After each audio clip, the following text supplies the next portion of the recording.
Hello and welcome back to the Fit 40 podcast, where we simplify exercise and nutrition for busy people over 40 so they can improve their health and feel amazing. I'm your host, Brian Fitzsimmons, certified personal trainer and nutrition coach for people over 40 since 2015. And today we're going to be talking about how to lose belly fat, the number one question that gets asked on Google when people are asking myself this question. Like it comes up a lot. So we're going to go in depth and tell you exactly what you need to know to burn belly fat. Now, before we jump in, real quick, if you haven't already, go and hit that follow or subscribe button wherever you're watching or listening so that way you do not miss another episode going forward, because they're only going to get better and better and you can learn some awesome stuff every single week. Now, let's get into it. So, how to lose belly fat.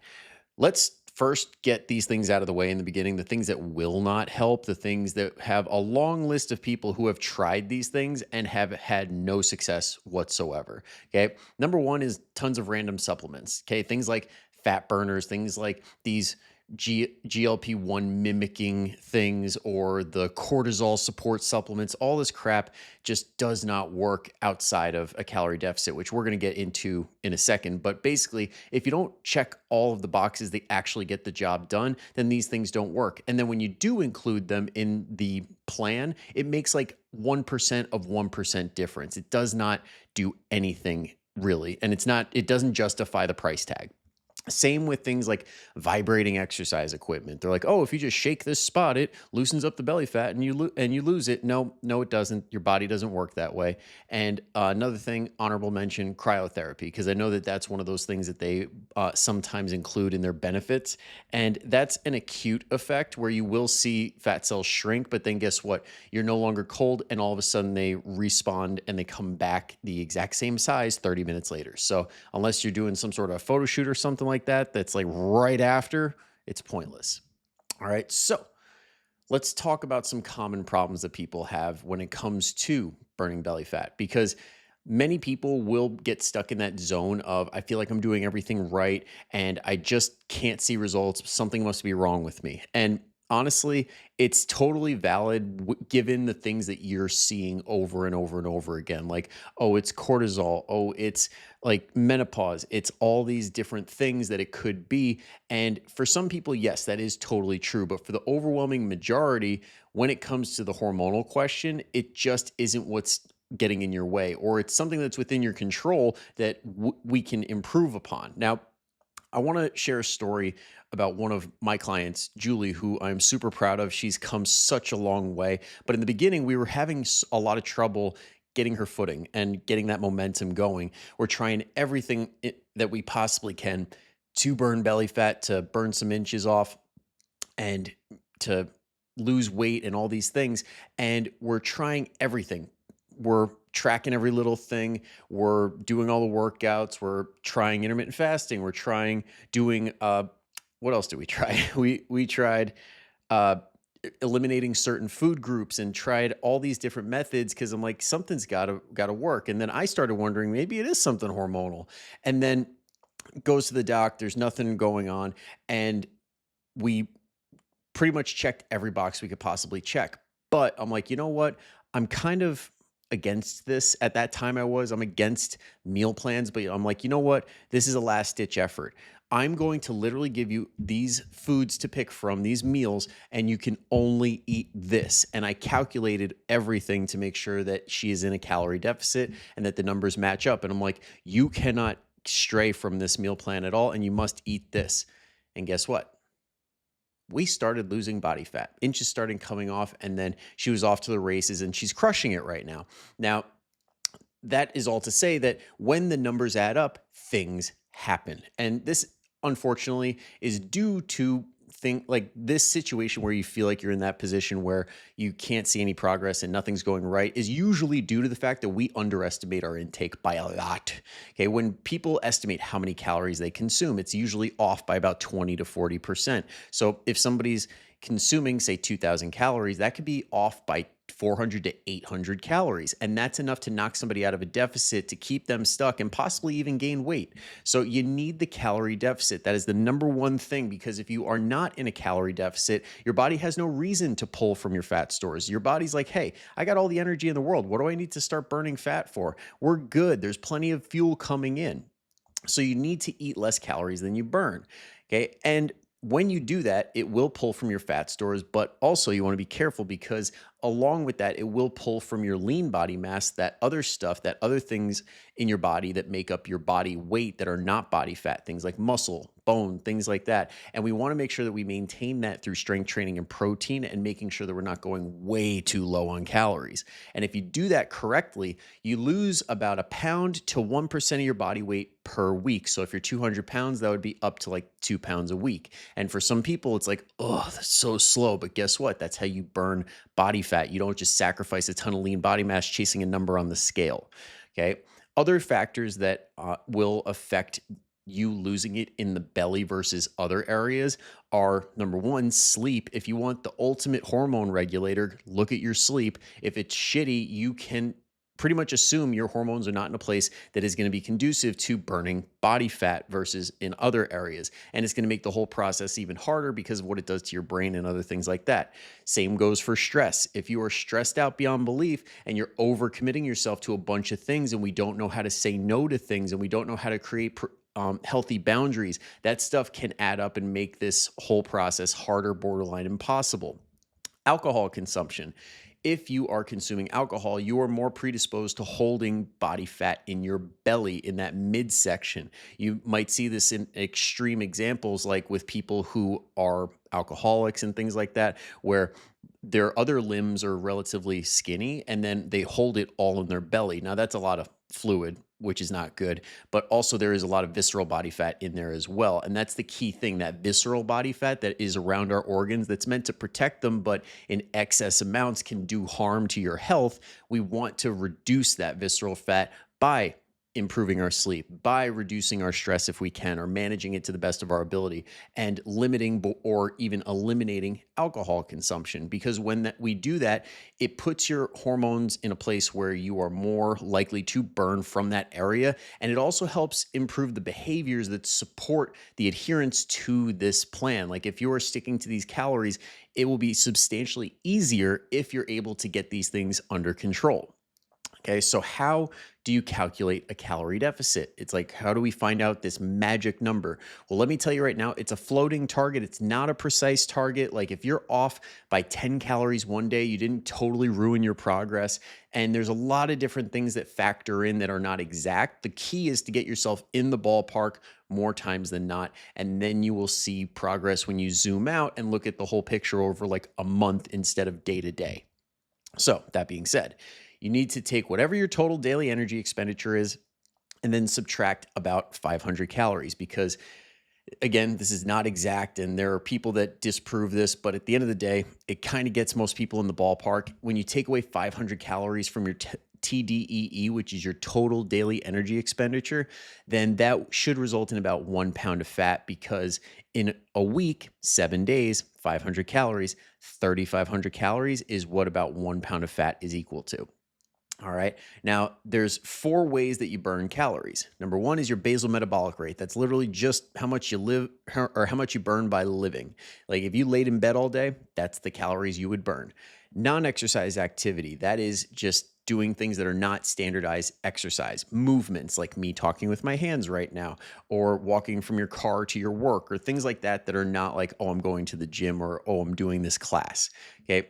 Thermic effect of food is number 3. You burn calories just by eating, and certain foods you burn more calories than others because they take a longer time to break down.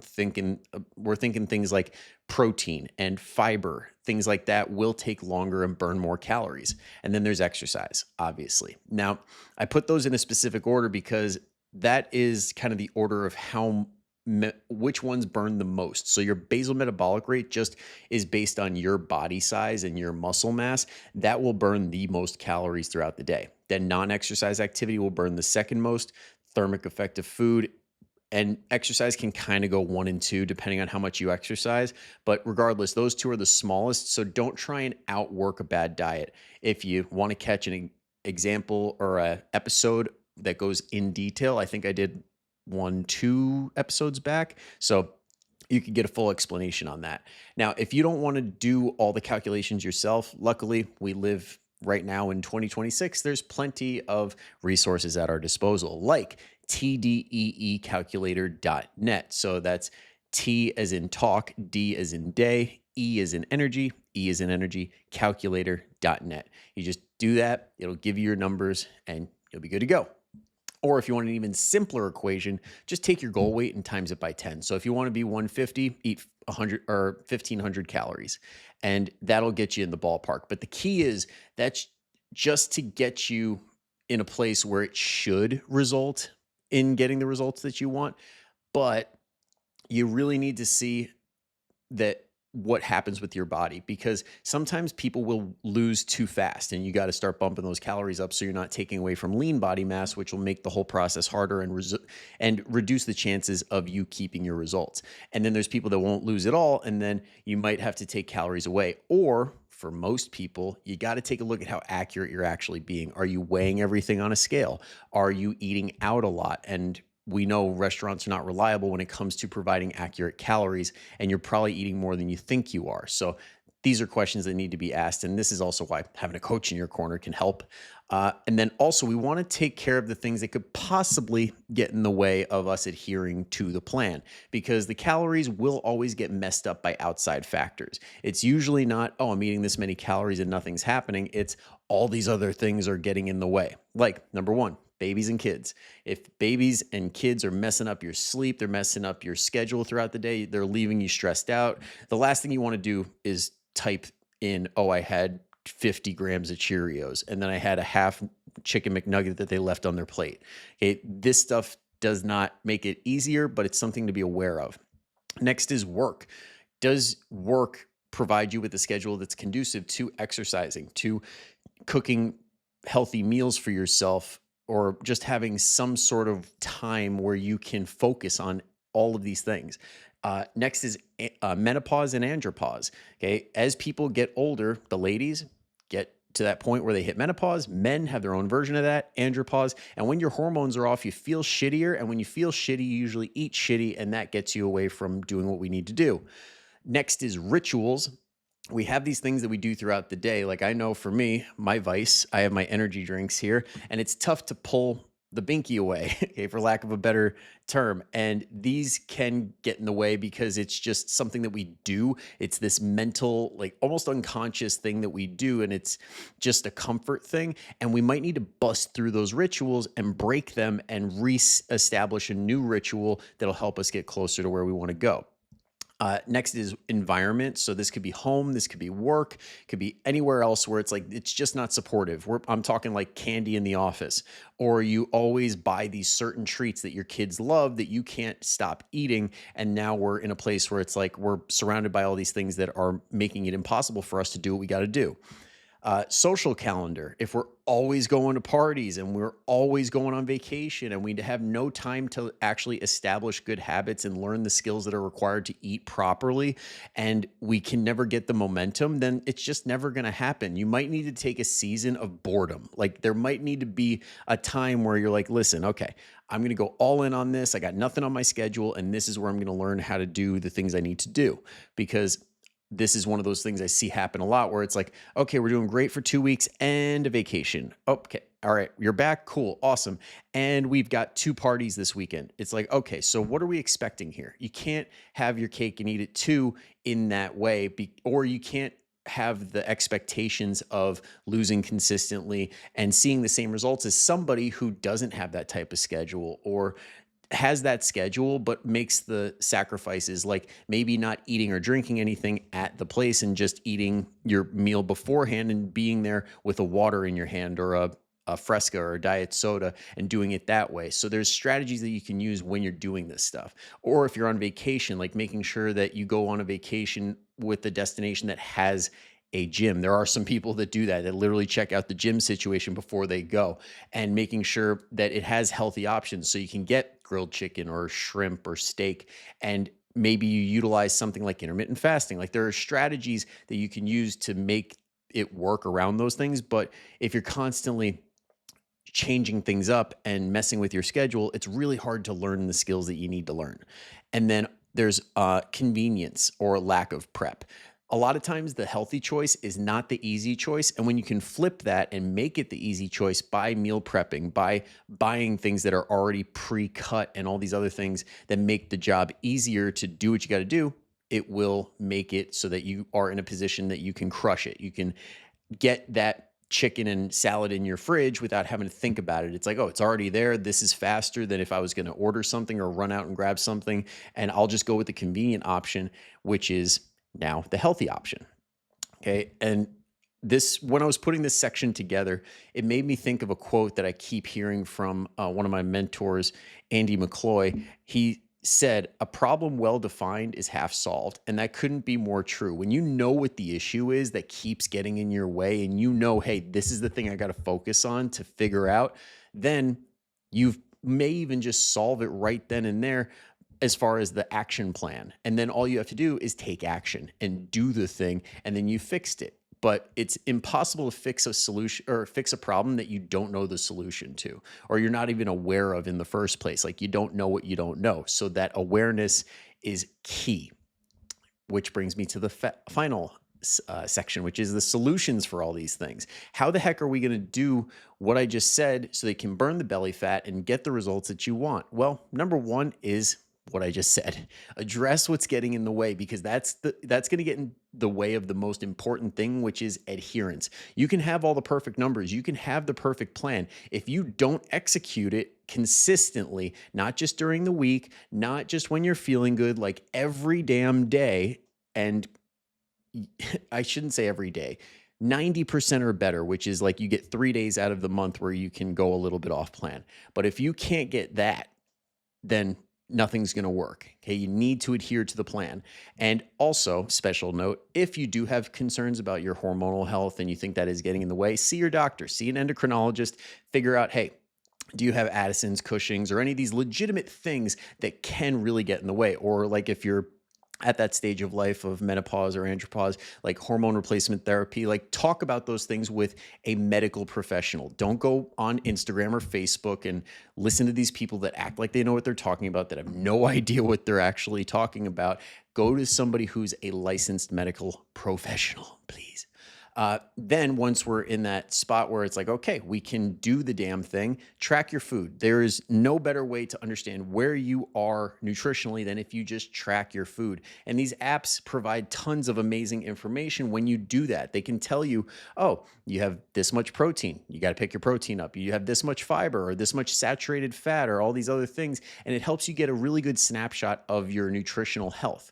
And if you want to take it a step further and make it so that you don't even have to track food, you could do what I do for my clients and create your own AI recipe book. You just take your numbers for your calorie deficit and you say, hey, make me recipes that follow these macros that have this much calories, this much protein, this much fiber, and give me like 5 to 10 options for breakfast, lunch, and dinner. Also, I tend to go to these restaurants, so give me exactly what I should order, or give me like 3 to 5 options and tell me what to order. And then boom, you just follow that. And I'll even do you one better. In the description, in the show notes, I will leave the exact AI prompt that I use for my clients that you can just copy and paste yourself. So whether you have Gemini, ChatGPT, Claude, or whatever, you can just plug it in and get your own recipe book. And then you'll be good to go, off to the races. And it should make the whole process a whole lot easier.